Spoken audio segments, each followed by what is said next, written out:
নমস্কার, আপনাদের সবাইকে স্বাগত আপনাদেরই প্রিয় পরিবার চায়ের ঠেকে, যেখানে আপনারা শুনতে পাবেন ভিন্ন স্বাদের কিছু গল্পের সমাহার।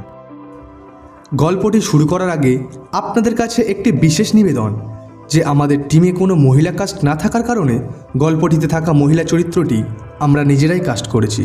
আপনারা আমাদের পাশে থাকুন, পরবর্তীতে আরও ভালোভাবে গল্পগুলো আমরা আপনাদের সামনে তুলে ধরার চেষ্টা করব। ধন্যবাদ। আচ্ছা, বাড়ির সবাই মিলে কতদিন এখানে চায়ের আড্ডায় বসেনি? প্রশ্নটা নিজেকে করেই নিজেই যেন চমকে ওঠেন নাওসের। তখনও তার হাতে ধুমায়িত চায়ের কাপ। মাত্র একটি চুমুক দেওয়ার পর হঠাৎ এই প্রশ্নটা আজ মনে আসে। সেই উঠানের পাশে ছোট্ট রেলিং ঘেরা বারান্দা, পুরনো আমলের ডাইনিং টেবিল, ওপাশে বুড়ো নিম গাছের ছায়া, সব আগের মতোই আছে। অবশ্য সবই যে আগের মতো আছে তা নয়। সময়ের সঙ্গে সঙ্গে অনেক কিছুই পাল্টে যায়। রং চটে যাওয়া দেওয়ালের সামান্য কিছু সংস্কার আর নতুন রং ছাড়া এবারের তেমন কিছুই পাল্টায়নি। কিন্তু আগের সেই দিনগুলো একেবারেই পাল্টে গেছে। নাওশেরের হঠাৎ ছেলেবেলার দিনগুলোর কথা ভীষণ মনে পড়ে। এই ডাইনিং টেবিলে রোজ সকাল সন্ধ্যায় চায়ের বিরাট আড্ডা বসেছে। বাবা সরকারি অফিসের কেরানি। নাওশেরের কতই বা বয়স তখন, স্কুলে পড়ে, কিন্তু বাড়ির ছেলে মেয়েদের মধ্যে সে ছিল সবার বড়। শামশের তার থেকে 3 বছরের ছোট, খুকি আরও ছোট। ছোট চাচা আর বেলু মামা কারোরই তখন বিয়ে হয়নি। ছোট চাচা একটি প্রাইভেট কোম্পানিতে চাকরি পেয়েছেন সবেমাত্র, আর বেলু মামার খেলাধুলার দিকে ঝোঁক। এ বাড়িতে থেকেই মামা তখন একটা স্পোর্টিং ক্লাবে ঢোকার জন্য রীতিমতো চেষ্টা শুরু করেছেন। রোজ সকালবেলা এই ডাইনিং টেবিলে তখন যেন হাট বসে যেত। বাবা আর ছোটো চাচার অফিসে যাওয়ার তাড়া, নাওসের আর শামশেরের স্কুল। মা একা হাতে সবার জন্য সকালের খাবার তৈরি করে তারপর চায়ের সরঞ্জাম নিয়ে এসে বসতেন ডাইনিং টেবিলে। নাওশের ক্লাস 9-এ ওঠার পর থেকে তার জন্য আধা কাপ চা বরাদ্দ হলেও শামশের আর খুকুর জন্য কেবলই দুধ। কত কী যে গল্প হতো সেই আড্ডায়। আড্ডার ফাঁকেই বাবার হাতে বাজারের ফর্দ তুলে দিতেন মা। বাবা তখন ছোট চাচার সঙ্গে রাজনীতির আলোচনা শুরু করেছেন। বাজারের ফর্দটা কোনো মতে জামার পকেটে রেখে হয়তো বাবা বলছেন, সরকার এবার কিছুতেই নির্বাচনের তারিখ পেছোতে পারবে না। ছোট চাচা বৈষয়িক মানুষ। চায়ের কাপে চুমুক দিয়ে বলতেন, স্টক মার্কেটের অবস্থাটা খেয়াল করেছো? কিভাবে বড় বড় কোম্পানির দরপতন ঘটছে? বেলু মামা এসবের মধ্যে নেই। তার মাথার মধ্যে সারাক্ষণ কেবল ক্রিকেট। বাবা আর ছোট চাচার আলোচনার ফাঁকে সুযোগ বুঝে ঠিক দেশ বিদেশের ক্রিকেটের খবর শুনিয়ে দিতেন তিনি। মা কিছু না বলে চুপচাপ সবার কথা শুনতেন।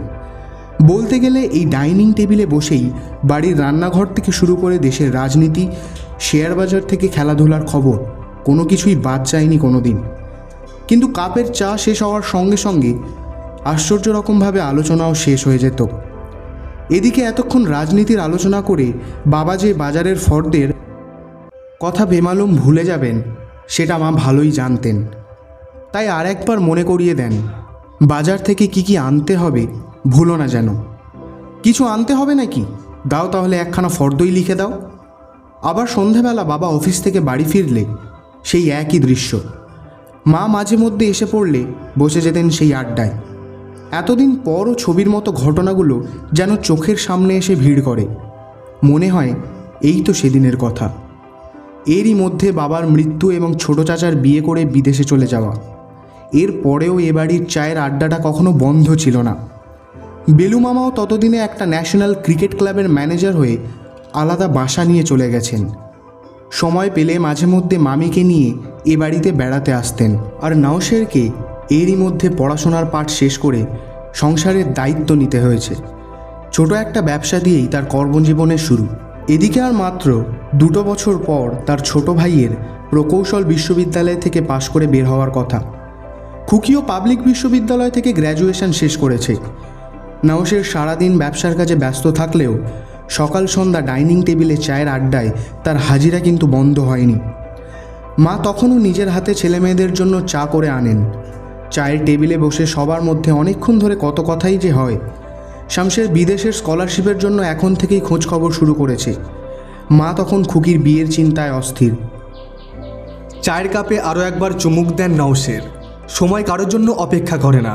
ছেলেবেলার পড়েছিলেন, সময় বহিয়া যায় নদীর স্রোতের প্রায়। সত্যিই তাই, সময় নদীর স্রোতের মতো কেবলই বয়ে যায়। আজ হাজার চেষ্টা করেও কৈশোরের সেই সোনালি দিনগুলি আর ফিরিয়ে আনা যায় না। ঘরের পাশের নিম গাছটা এখন কত বড় হয়ে গেছে, প্রায় পুরো বাড়ির ওপর ছাতার মতো ছায়া দিচ্ছে। একটি চারা বাড়ির ওপর মাথা তুলে দাঁড়াবে, অথচ সময়ের সঙ্গে সঙ্গে সেই চারাগাছটি এখন পরিপূর্ণ বৃক্ষ হয়ে উঠেছে। দেখতে দেখতে খুকিরও একসময় বিয়ে হয়ে গেল।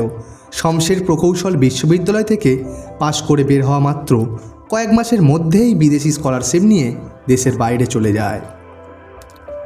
নওশেরের জীবনেও আসে বিরাট পরিবর্তন। এদিকে পারিবারিক সিদ্ধান্তের মধ্যে দিয়েই দূর সম্পর্কের মামাতো বোন নাজনীন স্ত্রী হয়ে আসে তার জীবনে। এ যেন জীবনের আর এক নতুন অধ্যায়। তবে বিয়ের পর থেকে এ বাড়ির অনেক কিছু বদলে যেতে শুরু করে। বদলে যায় বাড়ির দৈনন্দিন রুটিন। বাবার মৃত্যুর পর মায়ের অসুস্থতাটাও দেখা দেয় তখন থেকে। বাড়িতে নতুন কাজের লোক আসে।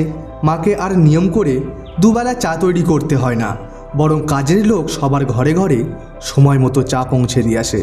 ডাইনিং টেবিলে সবার একসঙ্গে বসার সেই পুরনো রেওয়াজটা আর থাকে না। ধীরে ধীরে এটাই এক সময় বাড়ির অভ্যাসে পরিণত হয়।